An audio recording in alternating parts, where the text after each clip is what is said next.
जी कहिए। जी हम लोग सीआईडी से। ओह सीआईडी से। मेरा नाम साक्षी है, आइए बैठिए। जी नहीं, थैंक यू वेरी मच। साक्षी जी, हमें एक केस के सिलसिले में आपकी मदद चाहिए। जी कहिए। जी ये दवाइयाँ आप ही की संस्था द्वारा एक बीमार बच्चे को दी गई हैं। क्या आप हमें बता सकती हैं उस बच्चे का नाम क्या है? एक मिनट। हाँ,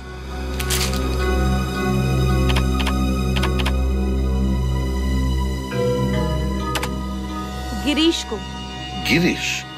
ये गिरीश कौन है? रवि जी का बेटा। क्या कहा आपने? किसका बेटा? रवि जी। रवि जी का बेटा? अच्छा, क्या हुआ क्या है रवि जी के बेटे को? गिरीश को अलग किस्म का ल्यूकेमिया है। उसके पिताजी उसे हर हफ्ते ब्लड ट्रांसफ्यूजन के लिए हॉस्पिटल ले जाते हैं। छोटे से बच्चे को इतनी खतरनाक बीमारी? जी ऐसे केसेस तो हमारी संस्था में आते ही रहते हैं। उम्मीद करते हैं कि गिरीश जल्दी ठीक हो जाए। हम भी यही उम्मीद करते हैं। वैसे किस हॉस्पिटल में जाते हैं इस ब्लड ट्रांसफ्यूजन के लिए गिरीश को लेकर? Delta hospital. हर बुधवार को वहाँ ले जाते हैं। Delta hospital? डेल्टा हॉस्पिटल हर बुधवार को? जाने से पहले आपसे एक रिक्वेस्ट है। कहिए ना। आप गरीब बच्चों को कुछ फंड्स देंगे तो? बिल्कुल देना चाहेंगे, क्यों नहीं। बस हमें आपके संस्था का नंबर दीजिए, अकाउंट नंबर और डिटेल्स। आप ये हमारी संस्था का कार्ड है, इसमें सब कुछ है। Thank you very much Sakshi madam. Thank you. Thank you. Sir कल बुधवार है। कल ये रवि हॉस्पिटल जरूर आएगा। जरूर आएगा और अपने गुनाहों का हिसाब किताब भी देगा।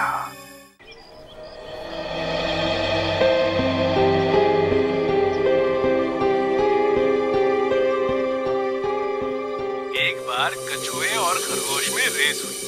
खरगोश बहुत तेज भागा और आगे निकल गया। फिर उसे लगा कि वो आराम से जीत जाएगा, इसीलिए वो बीच में रुका और सो गया। पर खरगोश बिना रुके चलता रहा और सोते हुए खरगोश को पीछे छोड़कर रेस जीत गया। इसीलिए बच्चों, हमें कभी भी आलस नहीं करनी चाहिए और हमेशा मेहनत करनी चाहिए। इस कहानी से क्या समझे, क्या सार मिला आप सबको? सर एक बात बताऊं, मुझे मेरे स्कूल के दिन याद आ गए।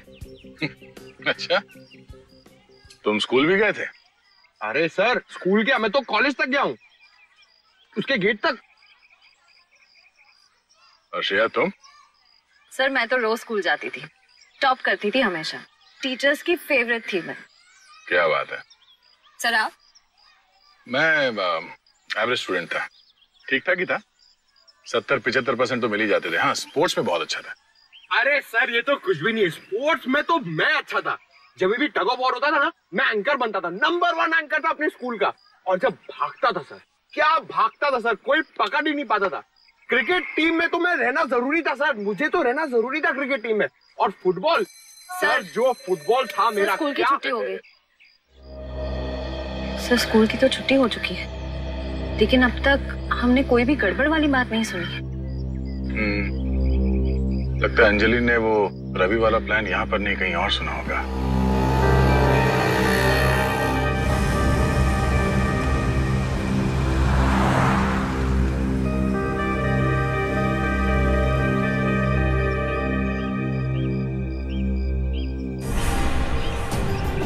जाजी?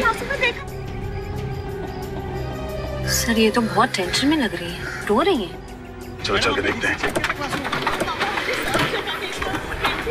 कहीं नहीं है अंजलि, मेरी बच्ची। ऐसे कैसे हो सकता है मैडम? जगह देखो अंजलि। जाजी आप रो क्यों रही है? उन्हें तो क्या करूं सर, अंजलि कहीं नहीं है, सब बच्चे घर चले गए। आपने सब जगह देख लिया? हाँ मैंने सब जगह देख लिया। पंकज जरा देखो बग की लोकेशन क्या है इस वक्त? सर बग तो क्लासरूम में। क्लासरूम? नहीं मैंने क्लासरूम में देखा है, अंजलि वहाँ नहीं है। ऐसा कैसे हो सकता है? कहाँ है क्लासरूम? वहाँ पे। चलो।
आश्रय।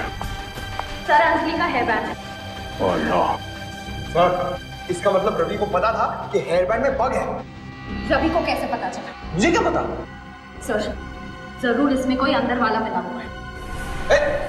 तुम फिर मुझ पे शक कर रही हो? सर ये क्या बात है सर? प्लीज। मैंने कहा था मेरे बच्चे को इस सब में मत लाइए, और आपने मेरी बात नहीं सुनी। मेरी बच्ची अगर मुझे नहीं मिली ना तो मैं अब किसी को माफ नहीं करूंगी, याद रखिए आप लोग। पूजा जी संभालिए अपने आप को। अंजलि को कुछ नहीं होगा, कुछ होने नहीं देंगे उसे। श्रेया देखो इस पे कोई उंगलियों का निशान मिलता है क्या? चलिए। सर जब रवि अंजलि को लेके गया तुम्हें पता कैसे नहीं चला?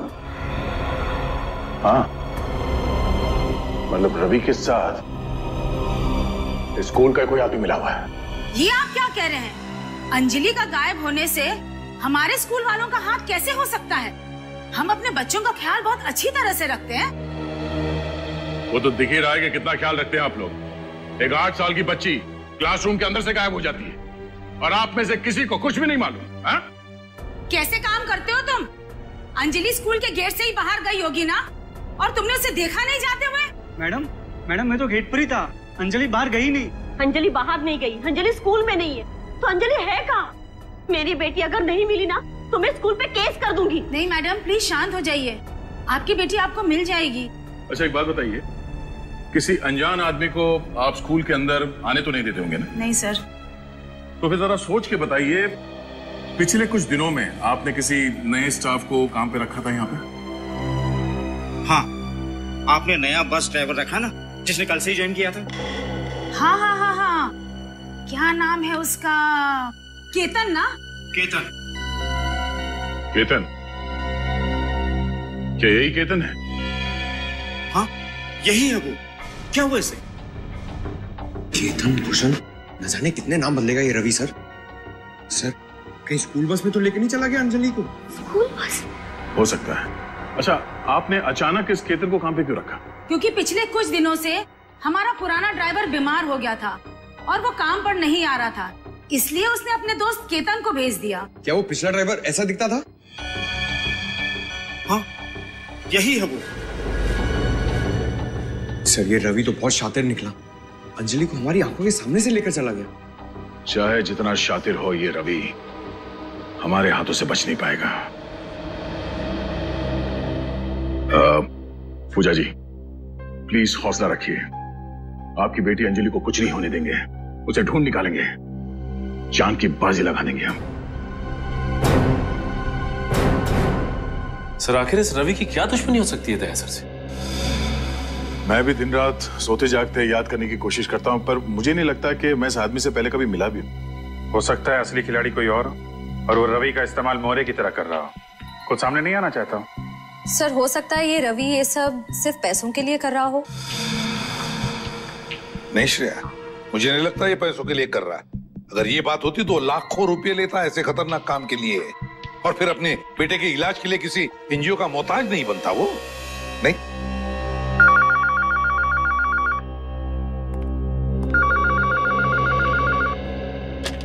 हेलो कौन? रवि। स्पीकर फोन ऑन करो। हेलो सभी सीआईडी वालों को रवि का प्यार भरा नमस्कार। अगर नमस्ते करने का इतना ही शौक है तो सामने आके कर। सीआईडी ब्यूरो भी चले आएंगे एसीपी साहब, पर फिलहाल मेरा मूड आपके एक सीआईडी ऑफिसर से मिलने का है। मैं किस ऑफिसर की बात कर रहा हूँ ये तो आप समझ ही गए होंगे। हाँ बोल। दया बोल रहा हूँ, क्या चाहते हो? दया दया दया, यही आवाज सुनने के लिए तो कब से बेताब था मैं। अगर अंजलि को जिंदा देखना चाहते हो ना तो दया आजा मुझसे मिलने, बिल्कुल अकेले। अगर अंजलि को कुछ हुआ ना तो मैं तेरे साथ क्या करूंगा तो सोच भी नहीं सकता। मुझे बाकी मुजरिमों की तरह समझने की गलती मत करना दया। मैं वो यमदूत हूँ जो तुझे मौत के दरवाजे तक लेके जाऊंगा। मर गए दया को यमराज के दरवाजे तक ले जाने वाले, समझा? अभिजीत हाँ, अपनी भावनाओं को कंट्रोल में रखो अभिजीत। कहीं ऐसा ना हो कि दया के शोक सभा में तुम्हारी आंखों में आंसू ही न बचे। तो चिंता मत कर, अगर तूने अपने आप को कानून के हवाले नहीं किया तो तेरी शोक सभा जरूर होगी। खिसिया ही बिल्ली खंबा नोचे। तुझे दया चाहिए ना? जगह और टाइम बता, मैं तुझसे मिलने आऊंगा अकेले। ये हुई ना बात, तुझसे इसी जाबाजी की उम्मीद थी मुझे। कब और कहां आना है ये जानकारी तुझे बहुत जल्द मिल जाएगी। बस इतना याद रखना कि तेरे साथ अगर कोई और आया ना तो तुझसे पहले उस बच्ची की शोक सभा मनानी पड़ेगी तुम लोगों को। सचिन, जल्दी से जाके पता लगाओ कहां से फोन आया था, अभी जाकर उठा लेते सबको। सर, हम अंजलि की जान को खतरे में नहीं डाल सकते हैं। इस रवि को दया से मिलना है ना? ठीक है, दया जाएगा इससे मिलने अकेले। नहीं, अंजलि की जान खतरे में है तो तुम्हारी जान भी तो खतरे में है। तुम अकेले नहीं जाओगे, हम लोग साथ में जाएंगे। अरे अभिजीत, मुझे कुछ नहीं होगा, मैं जाऊंगा अकेले, तुम खामखा टेंशन मत लो। अरे यार, समझने की कोशिश करो, वो लोग खतरनाक लोग हैं। हम लोग चलेंगे तुम्हारे साथ। सर प्लीज समझाइए अभिजीत को, बिना बात के टेंशन ले रहा है। और वैसे भी ये मच्छर तुम्हारे दोस्त का कुछ नहीं बिगाड़ सकता। अभिजीत, दया को जाने दो। उस बच्चे ने दया की जान बचाई है, अब उसकी जान को खतरा है। हमें किसी भी हालत में उसे बचाना ही होगा। बच्चे को कुछ नहीं होगा सर, ना बच्चे को और ना दया को। हम साथ में चल के बचा लेंगे। अभिजीत, ये मेरी लड़ाई है और मैं खुद लड़ूंगा इसे। तुम्हारी लड़ाई? ये तुम्हारी लड़ाई क्या है? ये मेरा तुम्हारा कहां से बीच में आ गया? अभिजीत समझा करो यार। दया, सर आप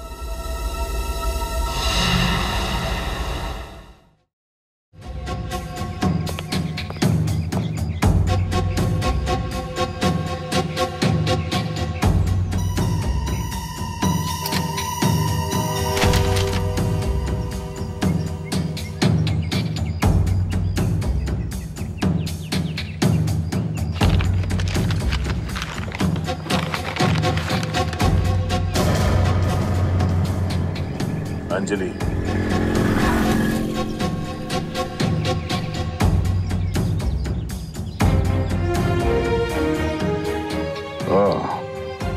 अगर तुम अंजलि को जिंदा देखना चाहते हो तो अकेले पृथ्वीराज नगर के ईट पट्टी में आओ। किसी भी तरह की कोई चालाकी नहीं। तो रवि मुझसे यहां मिलना चाहता है, ठीक है, तेरा अंतिम संस्कार भी इसी ईट पट्टी में होगा।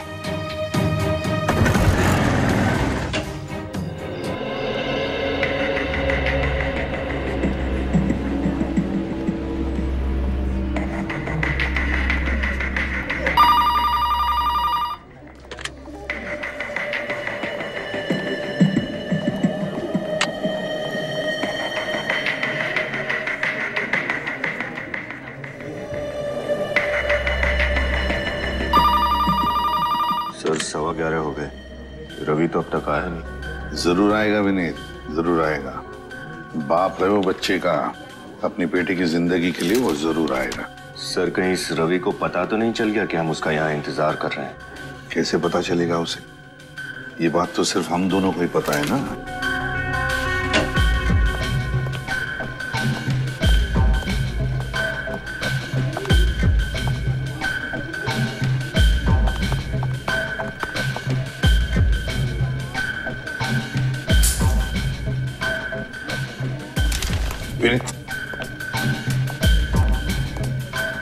ये आपका पेन कहाँ है वो?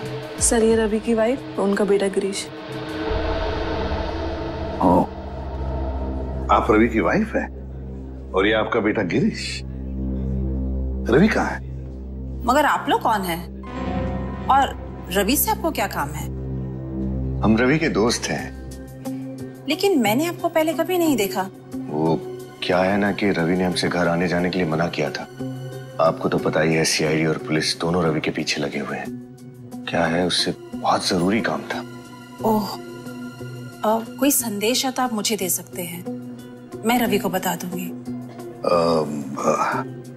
वो बात ये है ना कि ये कोई खास बात है सीआईडी के बारे में, इसलिए ये बात हम रवि को खुद बताना चाहते हैं।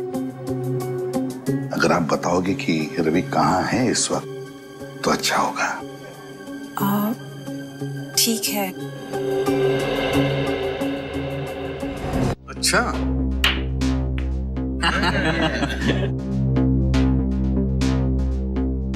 राजा है, राजा की चाल चलेंगे। क्या बात है।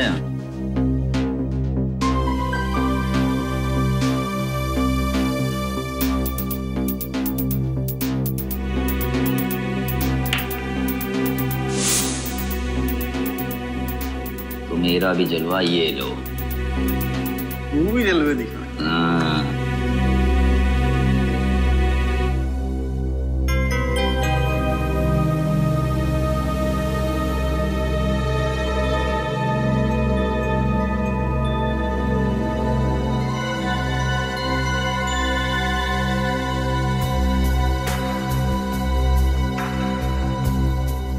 हुकुम का गुल्ला, अपन के पास हुकुम की रानी है बॉस। बस रानी, मेरे पास हुकुम का इक्का है। तो बाजी मारेगा बॉस? बाजी मार ली भाई। और जानते हो हमारे पास कौन सा पत्ता है? ए शाणे लोग, कौन हो तुम लोग और अंदर कैसे आए? दरवाजा खुला था, हमने सोचा हम भी तुम्हारे साथ थोड़े पत्ते खेल लें। देखना नहीं चाहोगे इक्के से बड़ा कौन सा पत्ता होता है? सीआईडी।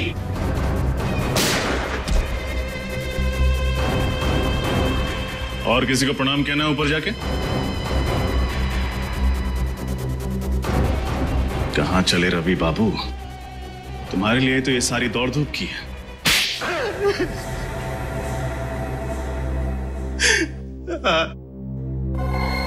मैंने दया पर हमला किया था। मेरी उनसे कोई आपसी दुश्मनी नहीं है। आपसी दुश्मनी नहीं थी तो फिर दया सर पे हमला क्यों किया? किसी के कहने पर, सिर्फ पैसों के लिए किया था। झूठ पकड़ा गया तो आप कहानी बना रहे हो?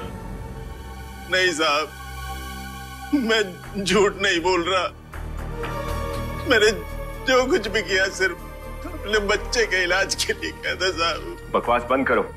तुम्हारे बच्चे के इलाज का खर्चा वो एनजीओ उठा रही थी, फिर तुम्हें उसके लिए जुर्म के राह पर चलने की क्या जरूरत पड़ गई? वो तो सिर्फ आधा पैसा दे रहे हैं, बाकी के पैसों का इंतजाम तो मुझे ही करना था, इसीलिए ये सब कर रहा हूं। किसने दिया था तुम्हें ये बाकी का पैसा दया सर पर हमला करने के लिए? वो मैं नहीं जानता साहब। मेरे पास सिर्फ एक फोन आया था, काम होने से पहले सारा पैसा एडवांस में मेरे घर के बाहर छोड़ दिया गया था। फोन पे नंबर नहीं था साहब, प्राइवेट नंबर होगा बस साहब। सर, ये ब्यूरो में जो फोन आया था वो भी तो प्राइवेट नंबर से आया था ना? दया सर पर जो अगला हमला होने वाला है वो जरूर उस जगह पर होने वाला है जिसका स्केच हमें अंजलि ने बना के दिया था। लेकिन हमें उस जगह का पता कैसे चलेगा? इस सवाल का जवाब तो सिर्फ एक ही आदमी के पास है।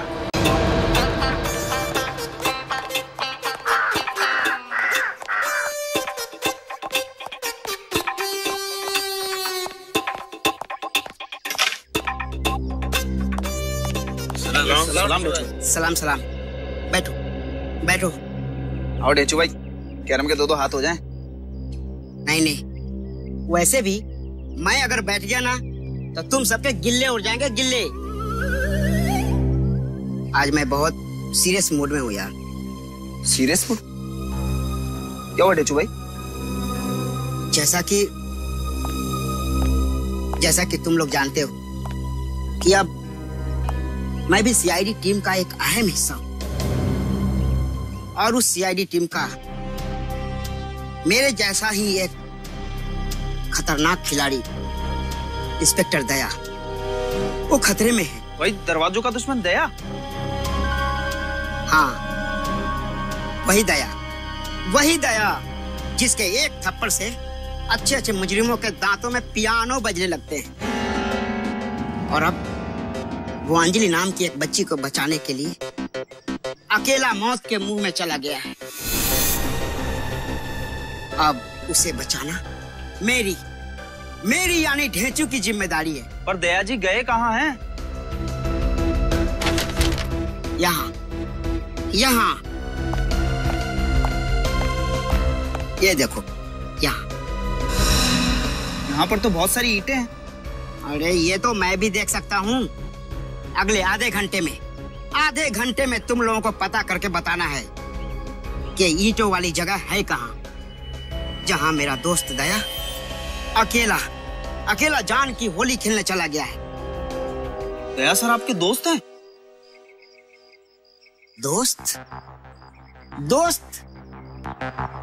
दोस्त क्या भाई? अरे भाई क्या, भाई से बढ़कर है वो मेरा। अब तो लोग अभिजीत और दया की जगह ढेंचू और दया के दोस्ती के मिसाल देते हैं। अरे वाह ढेंचू भाई, क्या बात है। बस अब और मस्का लगाने की कोई जरूरत नहीं है। तुम सब काम पे लग जाओ, अभी से काम पे लग जाओ और जल्द से जल्द पता करो कि ये ईंट की भट्टी आखिर है कहाँ है ये। For more updates, subscribe to our channel, click the show links and enjoy watching the videos.